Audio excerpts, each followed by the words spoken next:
Oh my god. I'm so sorry. Your wife just wanted me to come up here and tell you that she's ready to go to dinner whenever you are. Well, okay, give me like 5 minutes. I mean, I can make it like 1 minute. So you.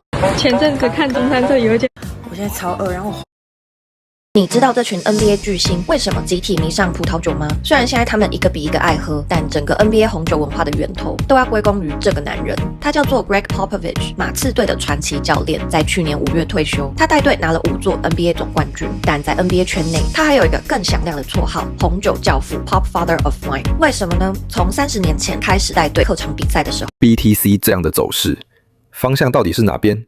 看，当你是要用 AI 赚钱的方式。